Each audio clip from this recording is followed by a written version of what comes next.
Shri Venkateswara gold తాకట్టులో ఉన్న మీ బంగారాన్ని విడిపించి కొనబడును.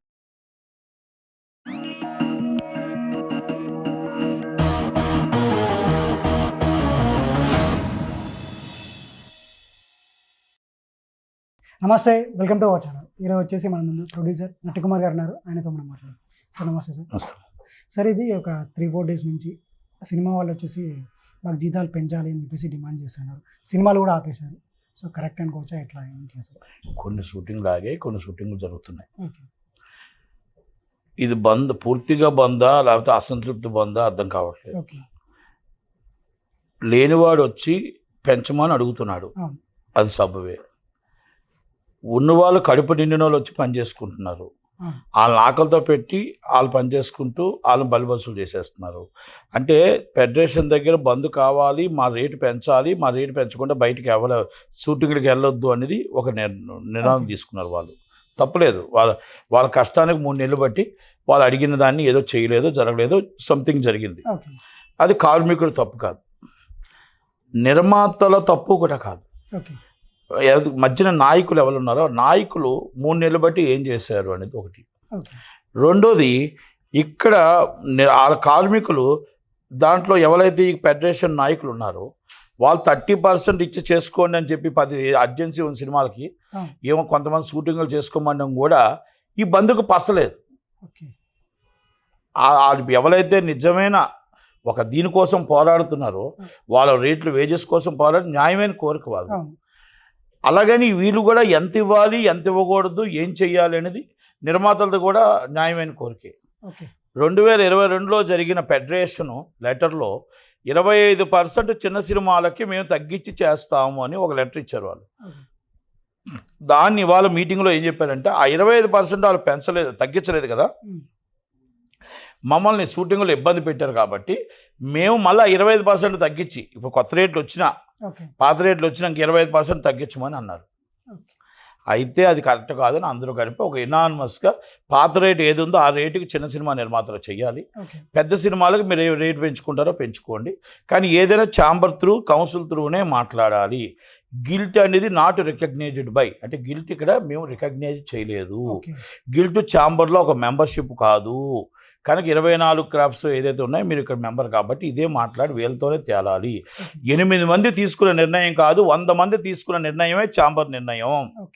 8 మంది బాగోగుల కోసం ఇండస్ట్రీ చూసి 92 మంది పరిస్థితి ఏంటి అనేది ఒక నిర్ణయం తీసుకొని అందాక ప్రెస్ మీట్లో అందరూ చెప్పడం జరిగింది. కార్మికుడు డైలీ వేజ్ లేబర్ అడిగేది న్యాయం ఉంది, అది కంపల్సరీ మనం ఏ విధంగా ఇవ్వాలో, ఎలాగివ్వాలా, మనం తక్కువ ఇవ్వాలా, ఎక్కువ ఇవ్వాలా, వాళ్ళు ఒక మెట్టుకు దిగాలి, మనం ఒక మెట్టుకి చేయాల్సిన బాధ్యతలు ఉన్నాయి. ఇది కాకుండా ఒక నిర్మాత ఏమంటాడు, మాకు సాఫ్ట్వేర్ కంటే ఎక్కువ వస్తున్నాయి, మేము చాలా ఎక్కువ ఇచ్చేస్తున్నాం జీతాలు, అస్సలు అవసరం లేదు అని అంటాడు. ఎస్. అయితే ఆయన ఎవరు పేరైనా మన విశ్వప్రసాద్ గారు, ఆయన మంచి ప్రశ్న వేశాడు. ఆ సాఫ్ట్వేర్ ఉద్యోగి వచ్చి కెమెరా పట్టుకొని పరిగెట్టుకుంటూ పైకి ఎక్కగలడా? ఓకే, ఆ లైట్ పెట్టుకొని ఎంతసేపట్లో ఎక్కగలుగుతాడో ఒక సాఫ్ట్వేర్ ఉద్యోగం పిలండి, ఆ లైట్ పెట్టుకొని ఎంతసేపులో ఎక్కగలుగుతాడో చూద్దాం. అంటే లైట్ మొయ్యకుండా లైట్ని ఏమైనా సాఫ్ట్వేర్ ఉద్యోగం అక్కడ ఏమైనా సృష్టించగలడేమో నాకు తెలియదు. మరి అంటే స్కిల్ కొత్తగా లైట్ కొండ మీద కూడా లైట్ మ్యాన్ లేకుండా, మనిషి లేకుండా ఆ లైట్ సృష్టించగలడా? కెమెరా లేకుండా కెమెరాతో షూట్ చేయగలడా? ఇప్పుడు ఏయూ సినిమాలో మొత్తం టోటల్గా సినిమా వచ్చేస్తుంది అన్నట్టు మరి అలాంటివి ఏమైనా ముందు వస్తే రేపు మనం ఇప్పుడు వ్యవసాయం లేకుండా ఇప్పుడు మొత్తం అందరూ చేస్తున్నారే, అలాగే ఏమైనా జరుగుతాయో ఫ్యూచర్లో చెప్పలేము. కానీ ఇది ఇప్పుడు సందర్భం కాదు. సినిమా ఇండస్ట్రీలో 90లో 89లో మా నెత్తి మీద కూర్చొని చెన్నై నుంచి వచ్చి వాళ్ళు షూటింగులు చేస్తుంటే ఇక్కడ పని లేకపోతే ధర్నాలు చేసి బాధలు పడి కష్టాలు పడి ఈ ఫెడరేషన్ అప్పుడు స్థాపించుకొని ఆ ఫెడరేషన్ నుంచి స్కిల్ కావాలంటే మీకు స్కిల్ లేదు, మీకు డ్యాన్స్ రాదు, ఫైట్ రాదు, మీకు డైలాగులు రావు, మీకు ఏమీ పనికిరారు, మేము తమిళనాడు నుంచే వస్తాము అని అంటే ఆ రోజు ఎంతోమంది ఆర్ట్స్మెన్ బాబు, అప్పారావు ఫైట్ మాస్టర్, ప్రభు అన్న, సోమయ్య, భాస్కర్ రావు గారు, కృష్ణమోహన్ రెడ్డి గారు, అలాగే చాలామంది ఉన్నారు, నందమూరి తారక రామారావు గారు, నాగేశ్వరరావు గారు, ఇంకా చాలామంది, శివనాగేశ్వరరావు గారు, రామ్ గోపాల్ వర్మ, వీళ్ళందరూ ఆ రోజు సపోర్ట్ ఈజ్ హైదరాబాద్, సపోర్ట్ ఇక్కడే చేస్తాం మనతో మన వాళ్ళతోనే చేస్తామని ఒక రంగంలో దిగితే అప్పుడు దాసనారాయణరావు గారు అందరూ చెన్నై నుంచి వచ్చేవారు. దాసనారాయణరావు గారు వచ్చి ఇది కరెక్ట్ కాదు, మీరు హైదరాబాద్లో మన షూటింగ్ జరగాలి, హైదరాబాద్ డెవలప్ అవ్వాలి కాబట్టి ప్రభాకర్ రెడ్డి గారు, కృష్ణంరాజు గారు అప్పుడు అప్పుడు ఈ ఫెడరేషన్కి గుర్తింపు తెచ్చి 50% మీరు 70 వాళ్ళు 30 మేము చెన్నైలో 70 ఆ పరిస్థితుల్లో తీసుకొచ్చిన ఛాంబరు ఆ పరిస్థితులు తీసుకొచ్చిన ఫెడరేషను మమ్మల్ని నిజంగా చెప్తున్నాను, ఆ రోజు నేను కార్మికుడినే, ఈరోజు నిర్మాత కావచ్చు, ఆ రోజు మమ్మల్ని పక్కన కూర్చోబెడుతూ ఉంటే వాళ్ళు ఫైట్ చేసుకుంటూ తమిళ్లో మాట్లాడుకుంటూ నవ్వుతూ మమ్మల్ని ఏలం చేస్తూ ఇక్కడ చాలామంది చీప్గా మాట్లాడుతూ ఉంటే ఒక ఫైటర్ అనుకునేవాడు ఏంటి మా జీవితం, మా జీతం ఇచ్చి మమ్మల్ని పక్కన కూర్చోబెడుతున్నారు, మాకు పని నేర్పించట్లేదు అంటే మాకు రాదనే కదా వీళ్ళు అంటున్నారు. డాన్సర్ అనుకుంటున్నారు మాకు రాదనే కదా మమ్మల్ని పక్కన పెడుతున్నారు, మీకు జీతం ఇస్తున్నాం కదా అంటున్నారే కానీ మా పని నేర్పించట్లేదు. ప్రతి ఆర్ట్ అసిస్టెంట్, ప్రతి ఆర్ట్ డైరెక్టర్, ప్రతి కెమెరా అసిస్టెంట్, ప్రతి కెమెరామ్యాన్ అందరూ కలిపి కసితో నేర్చుకున్నారు. కసితో వాళ్ళు చేసిన అవమానాలకి కసితో నేర్చుకొని ఈరోజు ప్రపంచం చూపించారు తెలుగు ఇండస్ట్రీ ఛాతి ఏంటి అనేది, ఆస్కార్కి చూపించారు తెలుగు ఇండస్ట్రీ అంటే ఏంటో. ఆ మొత్తం ప్రతి ప్రపంచంలో ప్రతి north India, south India Telugu is good, Telugu technician is good technician, Telugu cameraman is good cameraman, Telugu director is good director అంటే ప్రతి ఒక్కరికి ఒక పాఠం చెప్పాం.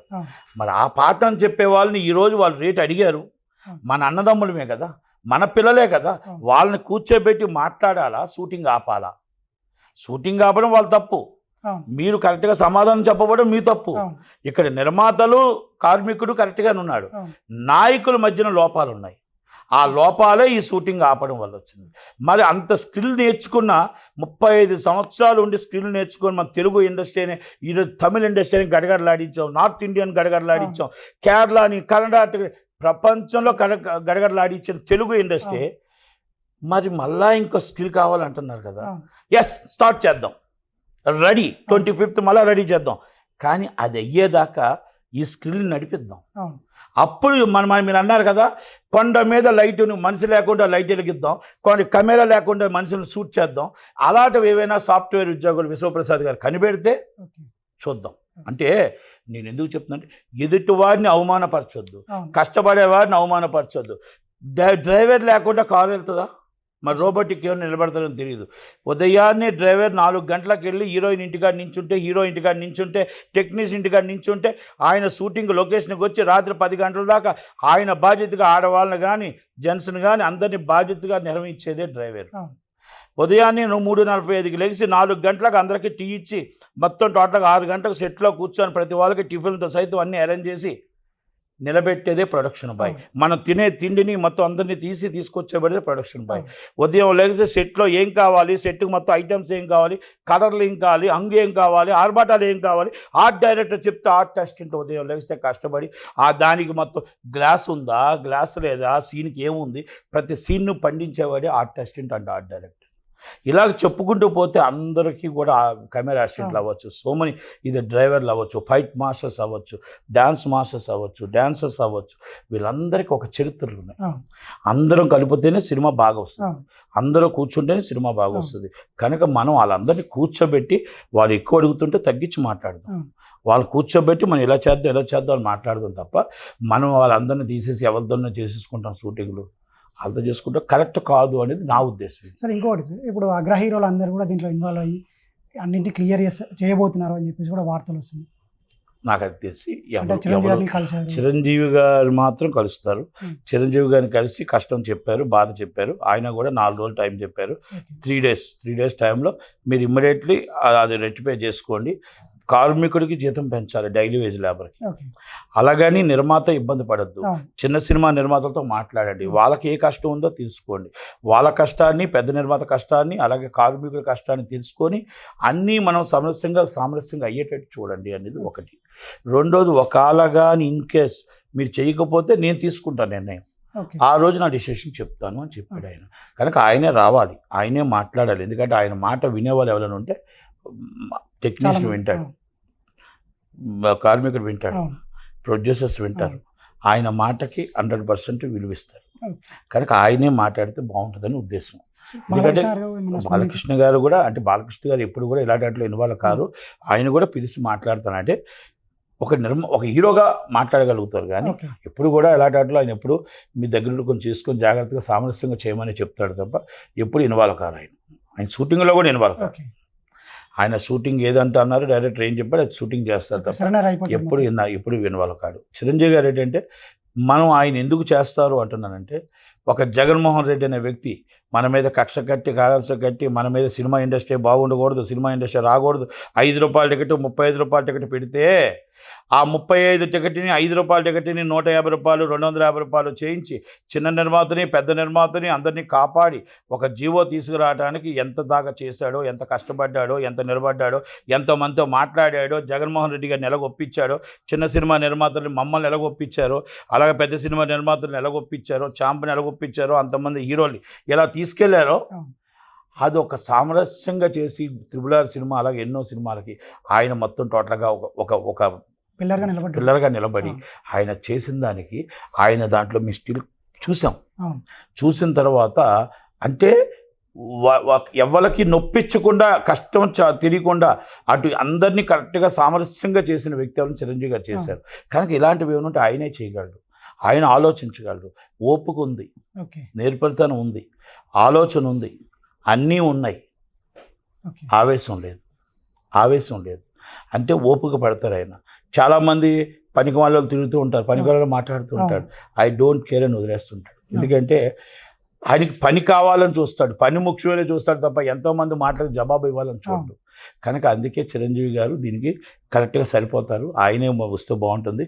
దాసనారాయణ గారి తర్వాత పెద్ద దిక్కు అనేది నేను కాదు, ప్రతి ఒక్కరూ ఆయన్నే కోరుకుంటున్నారు, ఆయనే ఉండాలనుకుంటున్నారు. కనుక ఏ ఒక్క కష్టం వచ్చినా, ఇప్పుడు ఆ కరోనా వచ్చిందంటే ఆయనే ఉన్నాడు, ఇంకో కష్టం వచ్చిందంటే ఆయనే ఉన్నాడు, హెల్త్ ప్రాబ్లం వచ్చిందంటే ఆయనే ఉన్నాడు, ఇంకొకరికి ఏమైనా ఆపరేషన్ ఉందంటే ఆయనే ఉన్నాడు. ప్రతి దానికి వాళ్ళ కుటుంబం ఉంటుంది కాబట్టి దేవుడిలా కనబడుతున్నాడు కాబట్టి ఆయన్నే మాట్లాడితే బాగుంటుందని అందరూ వెళ్ళారు.